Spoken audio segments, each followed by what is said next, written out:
Assalamualaikum warahmatullahi wabarakatuh. Selamat pagi, siang, sore, atau malam. Saya doakan teman-teman dalam keadaan baik dan barokah.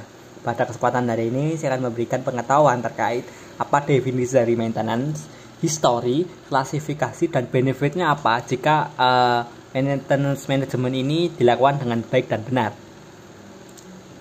Disclaimer, materi yang saya bagikan ini saya ambil dari bangku perkuliahan, mulai dari modul-modul yang diberikan oleh dosen dan juga internet tuh ya, untuk mendukung video ini dapat tercapai. Dan bila ada perbedaan ataupun materi yang saya sampaikan ini kurang tepat, bisa banget koreksi di kolom komentar. Enjoy my YouTube video teman-teman. Saya akan menjelaskan mengenai definisi dari maintenance secara garis besar ya, yaitu maintenance management, yaitu kegiatan yang dilakukan untuk mencegah timbulnya kerusakan pada unit sebelum mengalami yang namanya penjadwalan terencana, yang artinya ya unit ini kita jadwalkan supaya tidak mengganggu departemen produksi, ataupun kalau di pertambangan departemen produksi ataupun departemen pengguna alat itu. Ada 3 poin goal dari maintenance ini. Yang pertama, high availability. Jika dikatakan high availability, itu unit yang memang sudah siap digunakan oleh operator mau pakai kapanpun. Ya, unit itu parkir dalam keadaan ready, bukan unit yang memiliki PR. Sama nih, unitnya parkir karena mungkin produksinya turun, unitnya parkir karena tidak digunakan terus komponennya dipakai ke unit lain, bukan seperti itu. High availability ya unit yang memang parkir karena nggak ada PR aja teman-teman ya, tinggal kalaupun produksi mau naik ya operator tinggal naik, tinggal jalan.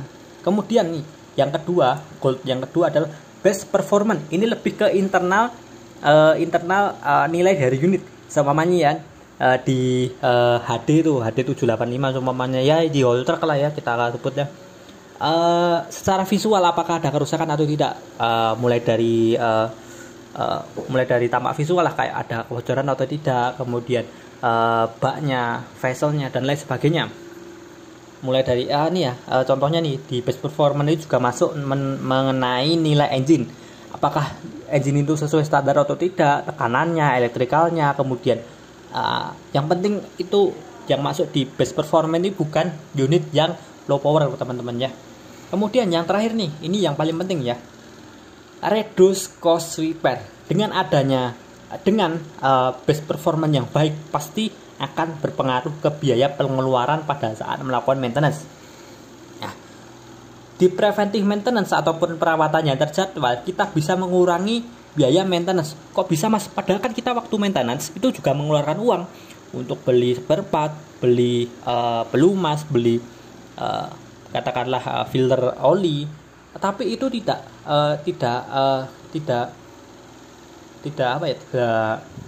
masalah teman-teman jika dibandingkan dengan kita mengganti transmisi ataupun engine tuh yang harganya bisa mencapai 2M. Jadi bisa dibilang investasi jangka panjang lah. Lebih baik kita memperbaiki hal-hal kecil daripada memperbaiki hal-hal besar.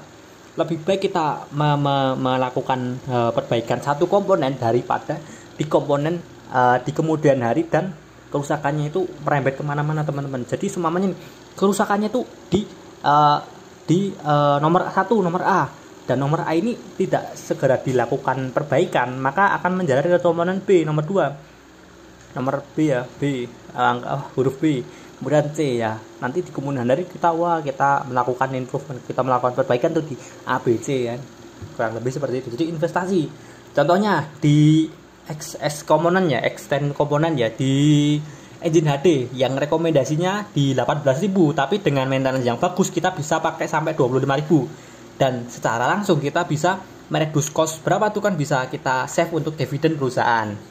Kurang lebih seperti itu teman-teman ya. Kemudian kita lanjut ke history maintenance ya. Pada tanggal 19 Mei 1921 pasti orang-orang berkecimpung berat pasti tahu tuh, yaitu apa? Berdirinya perusahaan multinasional Jepang yaitu Komatsu, di mana pada saat didirikan produknya dipasarkan itu belum ada maintenance yang berarti, belum ada itu preventive maintenance, yang ada corrective maintenance, alat rusak baru kita perbaiki. Sehingga bisa dipastikan pengelolaan unit waktu itu sangat sulit karena manpowernya tidak bisa menghandle unit yang mengalami kerusakan secara mendadak tuh. Bisa dibilang ya overjob lah ya. Dan hal ini juga diperparah dengan suplai spare part yang kurang mendukung, sehingga menyebabkan insinyur ataupun ya teknisi lah di sana itu jadi sibuk, yang seharusnya mereka membuat improvement ataupun inovasi baru disibukkan dengan banyaknya unit yang korektif maintenance ataupun perawatan yang kurang terencana, teman-teman. Dan baru deh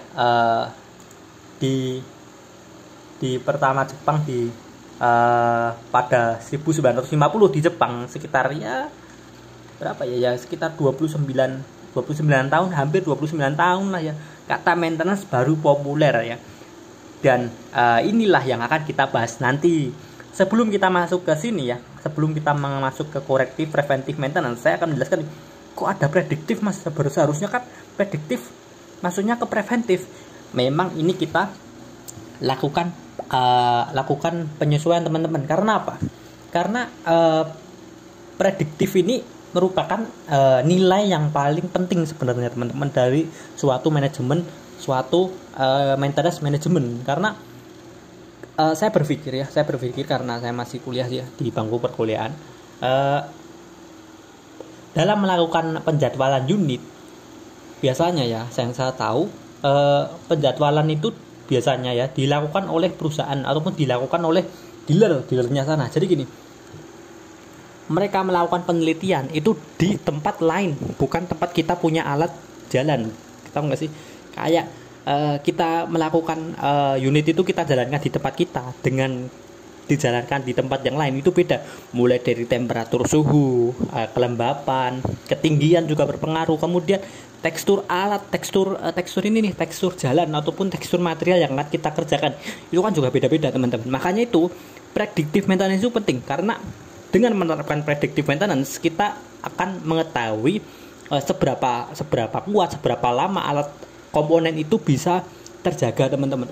Komponen ini mas, komponen satu ini ternyata nggak sampai seperti ini mas, berarti di rekomendasi dari dealer di 250 ini baru diganti, tapi ternyata belum sampai 250 di tempat saya itu udah rusak. Tahu nggak sih, kayak predictive maintenance itu ya kita punya tempat ya itu di situ ya, teman-teman. Kemudian nih ada satu artikel ya saya baca ya, ini bagus banget, dari penelitian yang dilakukan di salah satu setnya PT Adaro. Nah ini ya saya baca, kerusakan yang diakibatkan oleh kesalahan dalam melakukan perawatan memiliki persentase tertinggi. Saya jelaskan dari awal ya. Yang pertama ya, yang ini ya, yang paling biru ini, salah pengoperasian 28%. Air dalam tank fuel, mungkin ini kalau pagi itu tidak dipompa ataupun tidak dibuang, itu juga bisa.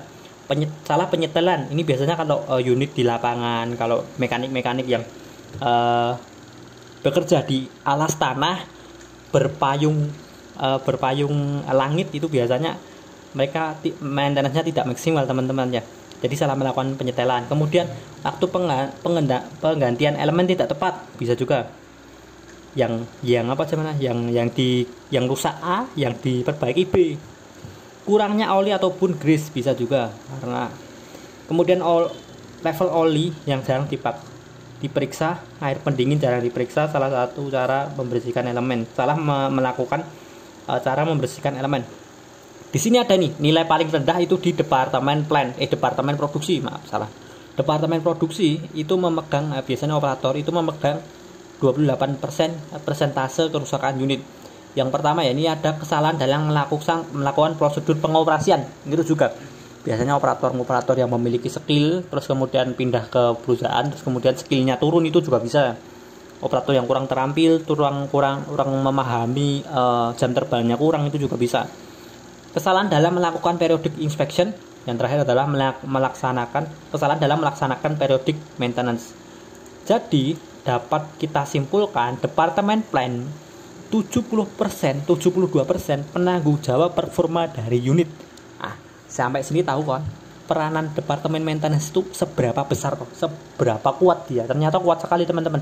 Karena kos pengeluaran perusahaan itu paling besar ya di departemen maintenance ini, selain kos bahan bakar ya, teman-teman. Selain bahan bakar enggak, bahan bakar itu kan kita nggak bisa manage, maksudnya ya yang kita nggak terlalu bisa mengendalikan itu.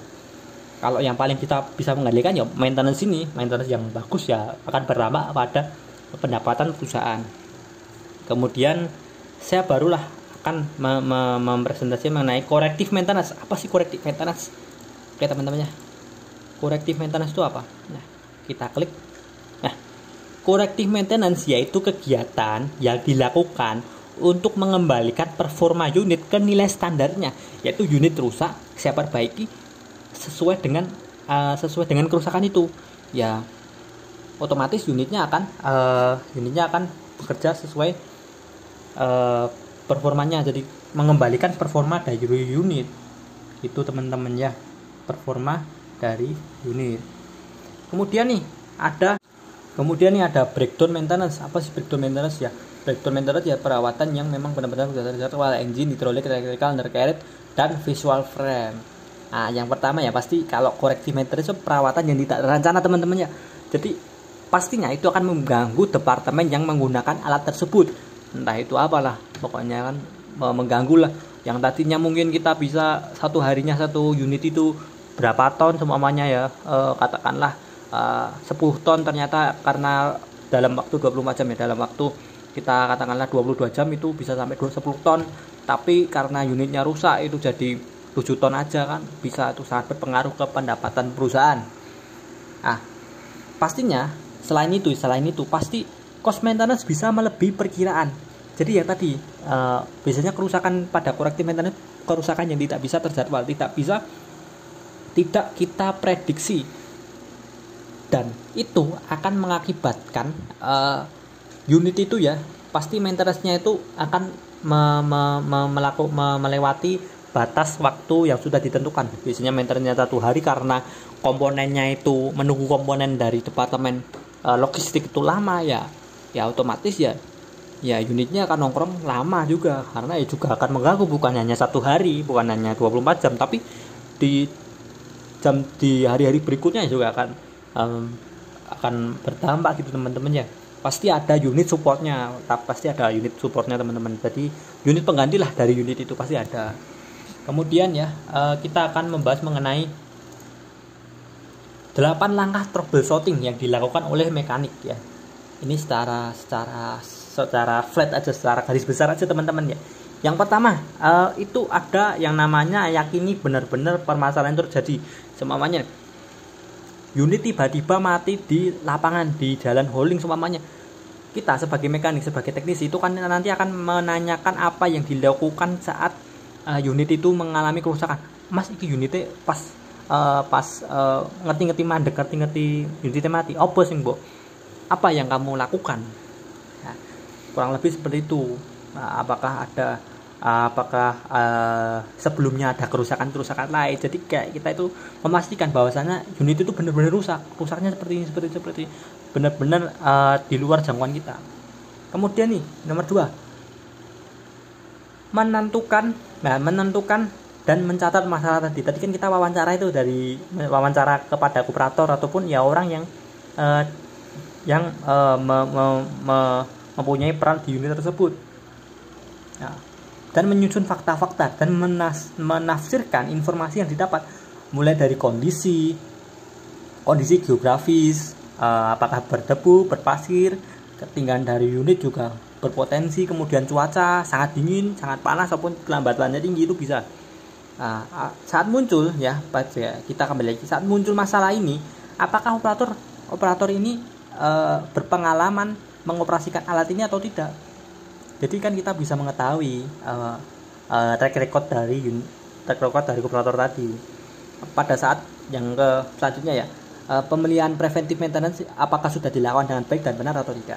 Yang ketiga nih, periksa engine secara visual apakah ada komponen yang tidak sesuai dengan semestinya atau tidak, melihat manual boot ataupun melihat catatan-catatan sebelum maintenance ini dilakukan. Jadi gini, maintenance itu kan berjam, berkelipatan jam ya.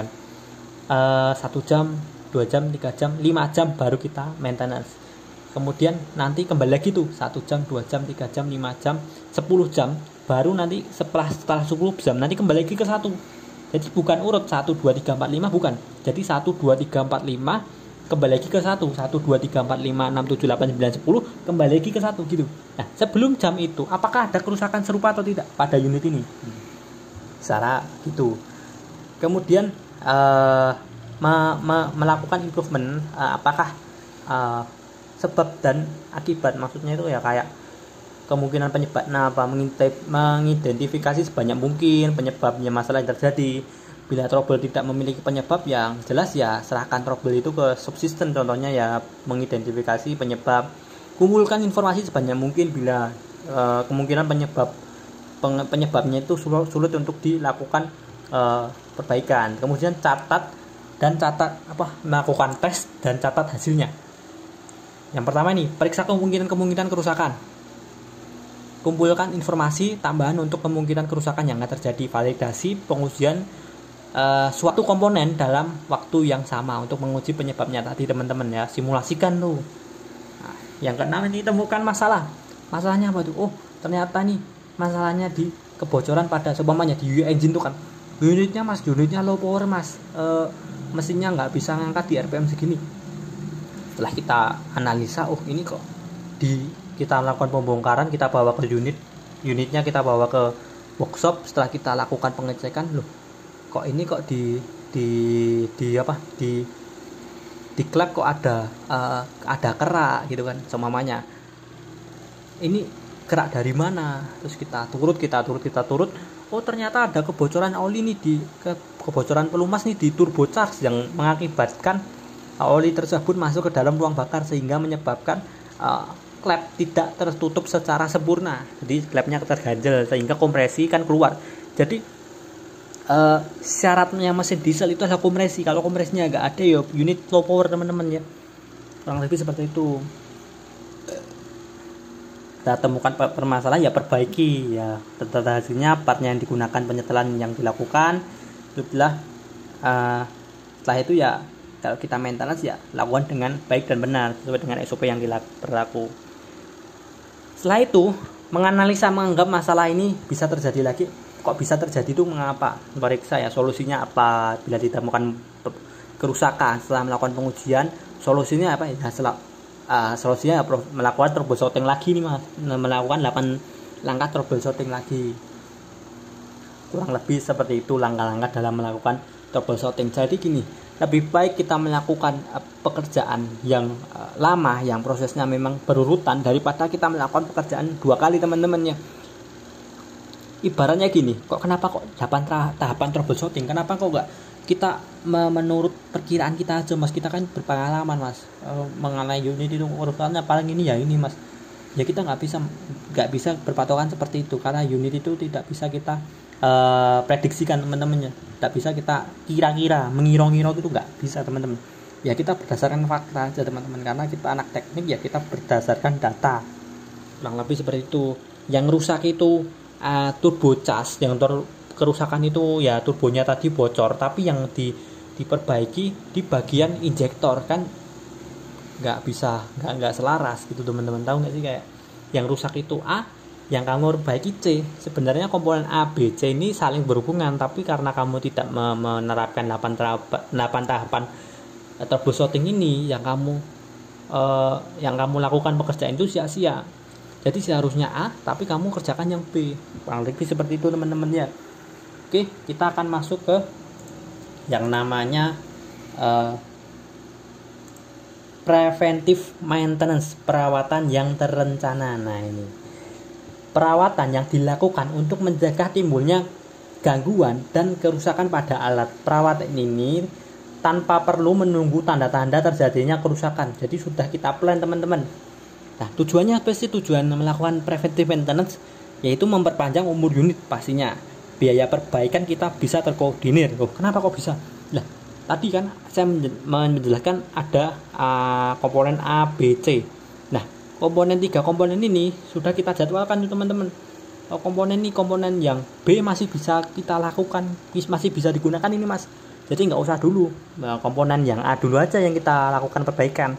Soalnya komponen A ini lebih penting daripada komponen B. Kita kan bisa meredus mereduce cost untuk perusahaan, untuk ya kedepannya lah nanti kita save lah dananya untuk apa mungkin kejutan-kejutan di bulan berikutnya kan bisa itu kan.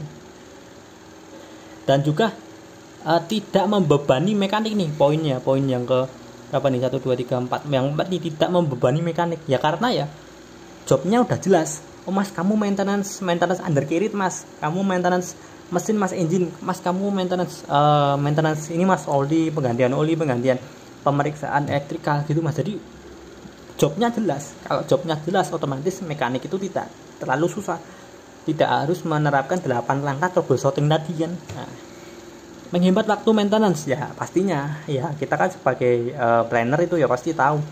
Oh mas di departemen produksi itu mas tahun lagi minggu depan unitnya saya tarik ya mas ya, karena komponennya belum dapat mas, jadi minggu depan aja ya mas. Oh iya mas gitu kan. Nanti kalau komponennya udah dapat saya hubungi tuh departemen produksi, pak apa supervisornya, unitnya bisa saya tarik atau tidak, sudah bisa saya tarik apa belum, ini komponennya udah ada nih, udah siap ready nih, udah siap mau dipasangkan. Oh ya mas sudah. Jadi unit ditarik ke workshop ya itu sudah siap maintenance. Jadi paling ya tidak memakan waktu lah, karena menunggu komponen ataupun yang pada saat corrective maintenance tadi kan komponennya tidak bisa kita dapatkan ya, karena ini tuh komponen alat berat bukan komponen motor ya. Jadi ya mempersingkat waktu maintenance ya. Dapat memprediksi komponen yang akan mengalami kerusakan seperti tadi 3. Oh ini mas, komponen yang nomor 1 tadi saya lakukan penggantian, tapi yang B ini belum mas.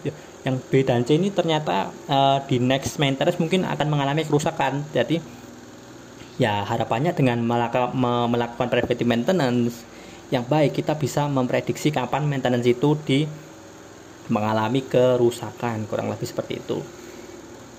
Yang terakhir nih, predictive maintenance. Apa sih predictive maintenance ya? Predictive maintenance adalah kegiatan yang dilakukan untuk mendiagnosa kerusakan yang akan terjadi pada unit. Bisa mencatat itu untuk maintenance ya, untuk mencatat maintenance berikutnya.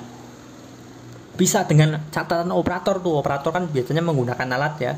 Karena menggunakan alat, mas apakah ada kerusakan pada saat jenengan operasikan, apakah ada komponen-komponen yang mungkin mas ini memiliki feeling bahwasanya ini komponen yang mengalami kerusakan. Karena kita sebagai departemen maintenance itu tidak mengerti nih komponen ini